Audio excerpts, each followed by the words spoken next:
Hey everyone, thanks for tuning into this standard gameplay of the Rakdos Inti Midrange deck. This is going to be a little bit of a different style video as I'm using this for prep for my RCQ this coming weekend, and it's going to be more of a learning and figuring things out thing rather than somebody who knows the ins and outs of their deck and knows exactly what to do. So my sideboard plan is not solidified, my gameplay is going to be a little bit sloppy, but if you'd like to learn along with me and check out my thought process on this, enjoy the video. You could also find the deck list all together up here. I posted a different video about that so you can see what I'm playing and then pop back to these videos to see how I play it. Let's tune in. Hey everyone, Optimus Tom here again with a Rakdos Inti gameplay video. We are going to be taking this one against Silver, who is bronze.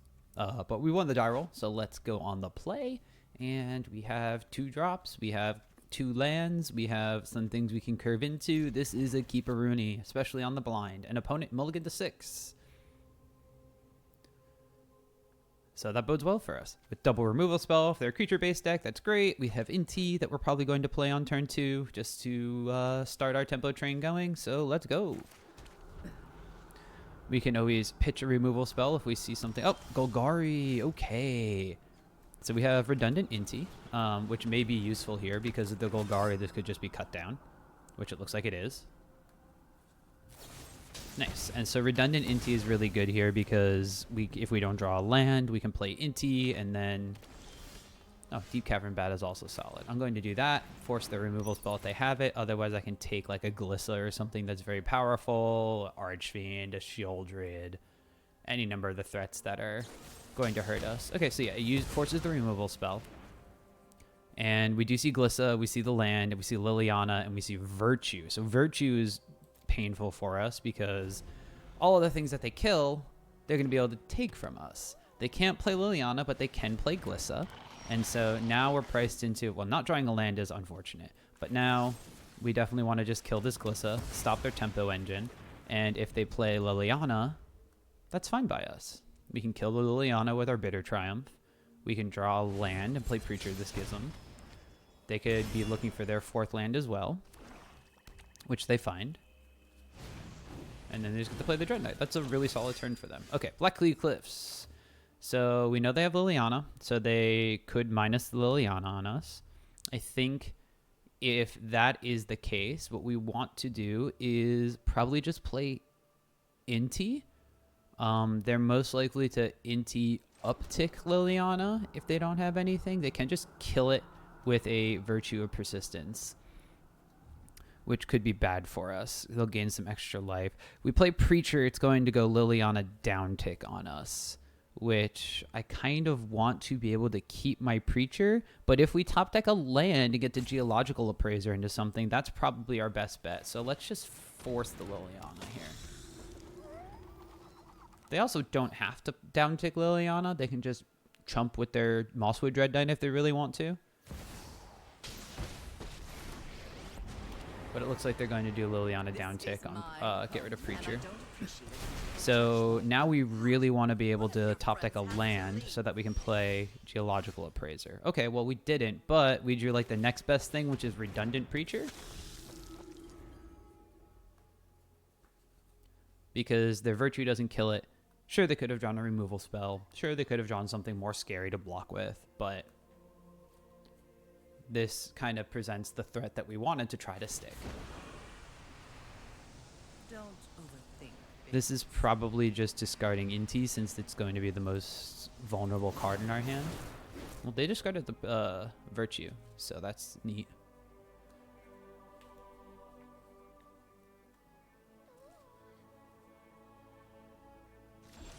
And they just pass. So this is probably attack in with Preacher onto Liliana. The other line of play we have is just passing and using Bitter Triumph. If we play Gix, they probably remove it. I mean, I'm likely to attack into Liliana and then play Gix anyway. I think that's just our best plan. This also gives us one more look unless they remove it. So they use Go for the Throat. That's fine. Now we can force them to kill their own Liliana by playing our Gix. And we're just really hoping we top deck an untapped mana so that we can play our Geological Appraiser and start getting back into this game. Okay, well, they drew another Virtue of Persistence. That's unfortunate. Probably should have thought about that considering they discarded one. But now we're probably going to have to discard. Oh, they did not utilize their Liliana. Okay. Well, we drew our land. Let's see what we can Appraiser into. Bitter Triumph just kills Liliana. A bat is pretty good. We get a Preacher this Schism. Cool. And now our Preacher is protected from Liliana downtick, which is nice. Until they remove it. Then it's not protected from anything. Man, so they've had 3 go for the throats and 2 Virtue of Persistence and a cut down. Dang, this is right after the blue-white control matchup as well, so this is yeah, this is rough for us. Okay, so they want to cause us to discard either Archfiend or Bitter Triumph. They play an Aclazotz. Liliana can downtick still, so while I would like to use the Bitter Triumph, I'm actually more interested in just stonewalling Aclazotz and then keeping Geological Appraiser back. Why are they flashing good game? I'm sad about that. Why are you good gaming me, opponent?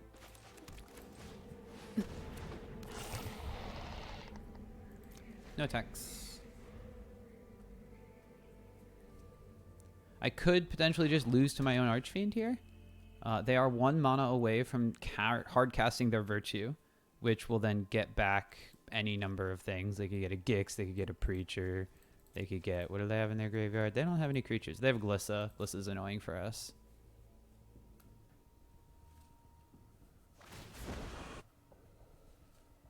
You won't be. That's a silly animation. It just goes boof, boof, because nobody has anything in hand. Alright, well, they will gain 4 life, no matter what happens. So let's see if they want to get rid of their Liliana. This gives them the Virtue mana, actually. This is probably a bad attack. Opponent didn't realize it. Fine. We're still I know Gucci. when I'm not wanted.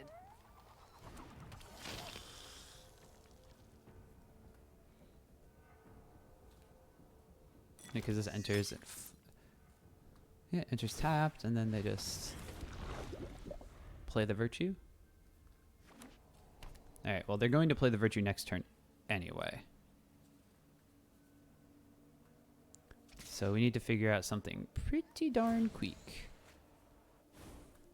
Them drawing a card is also pretty good. We're going to be bringing in our own Aclazotz from the sideboard. We probably want... Ooh, and they have their own Archfiend. Alright, let's see what we got. You get a bat. Alright, cool. So they do win this game. Maybe they just knew something that we didn't know, which is why they good gamed early. So they have a lot of creatures, so Extract the Truth is coming in. The Duress is not the greatest. I think like their deck is also potentially going all the way up to Nissa.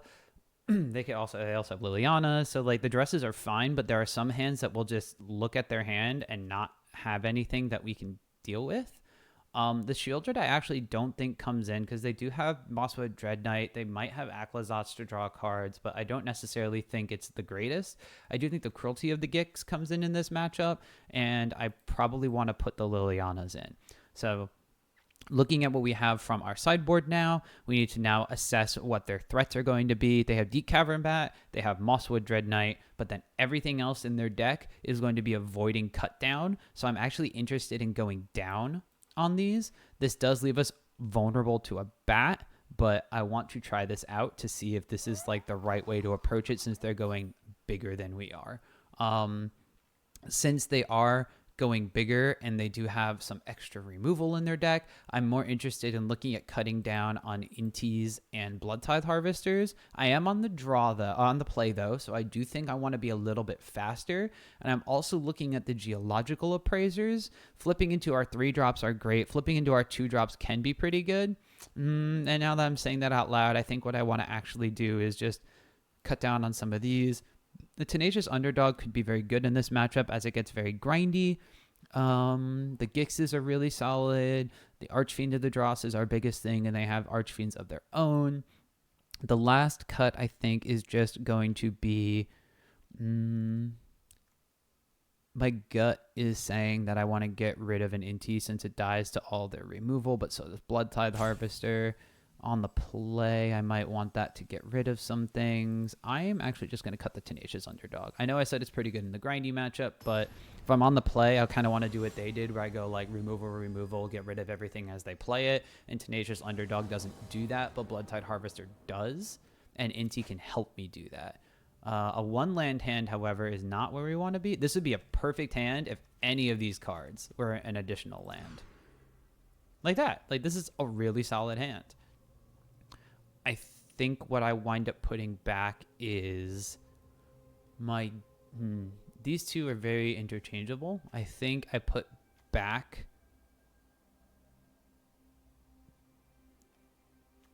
Extract the Truth, because if they play a bat, I want to be able to remove it.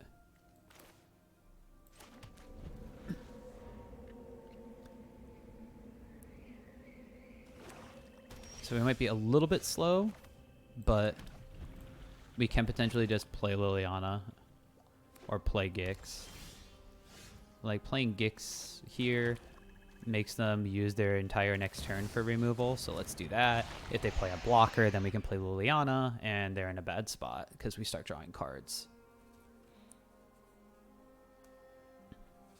But they have Virtue, they have Go for the Throat, they potentially have Bitter Triumph. They have a lot of things that they could do to kill our Gix. They have a lot of things they could do to kill any of our creatures. Okay, so like using their entire turn for that is fine. So we will play... Let's play Cavern on Phyrexian.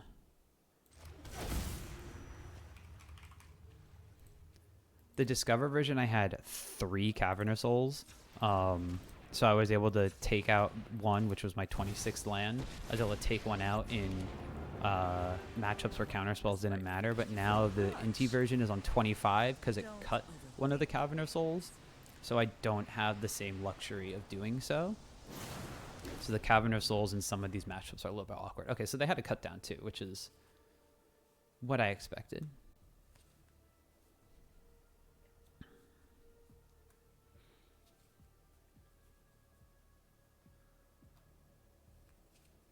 I do think that this matchup specifically, the Golgari versus Rakdos matchup, it's a lot more... Okay, so opponent actually didn't have a land there. It's a lot more difficult in the Inti version than it was with the Discover version, because the Discover version goes a little bit high, like a little bit higher up the curve. It goes a little bit more control-y. I wish this didn't auto tap for that, but I mean, they know I have Bitter Triumph, so I think it's okay. But now we just need to start trying to apply some pressure. They stalled out on lands a little bit. They know we have a removal spell, so no matter what creature they play, it's going to die. So they're probably going to play their worst creature here. And if their worst creature is Archfiend or Shieldred, then I think that's good for us. Yeah, it looks like they don't actually want to play anything into our removal spell. Okay, so they're going to get rid of Liliana, and they're going to exile our Liliana. That's fine. They've tapped out, and we drew an Inti. So we're just going to be able to Inti onto... we actually can't Inti onto anything, because I don't think I want to be discarding my Bitter Triumph. But we can play an Inti. Considering the Bitter Triumph in hand made them basically time walk themselves, I don't want to get rid of it. It could have just been that they wanted to use their turn to cast the end, but it could also be that we are currently stranding Shieldred and Archfiend of the Dross in their hand. So playing Inti and then not activating Inti is probably where we go.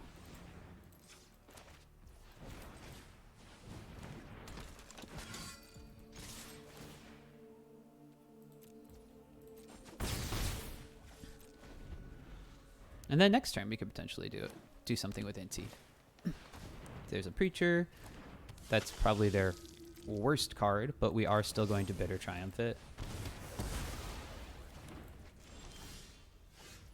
Ooh, like we don't want to discard that either. So we'll just attack with everything. We'll decline. They have removal spell for Preacher. It feels a little bit bad, but I think we're okay. They probably just slam Shieldred here. Glissa would be bad for us as well. Yeah, okay, so they slam Shieldred, which means that we just attack like this. We Inti onto our Preacher of the Schism.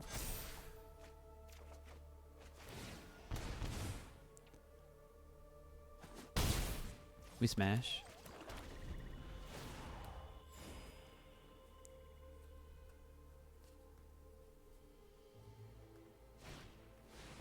Glissa's really bad for us because of First Strike.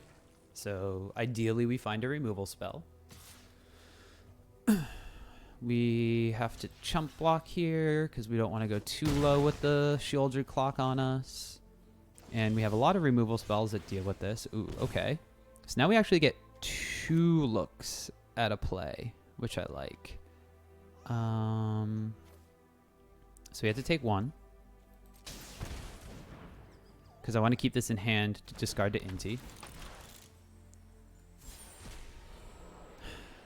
That's a little unfortunate that we have a second Inti.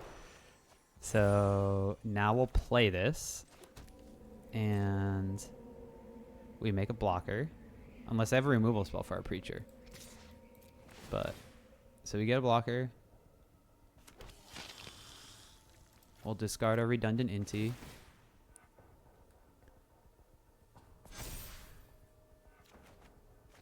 Takanuma. We can cast Takanuma. So this doesn't even get to trample over because it just dies. But we needed to draw a card. Oh. Why did our... Oh, we can't channel from exile. That's why.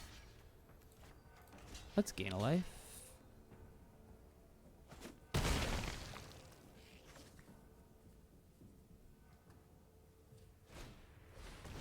And it looks like this one's slipping away from us, unfortunately. Glissa is very difficult for us to deal with, and that Bitter Triumph would have been really, really good for us if we didn't have to just use it on a Preacher of the Schism. Like I said, I thought this matchup got a little bit worse by switching versions, so it looks like that was the correct assessment.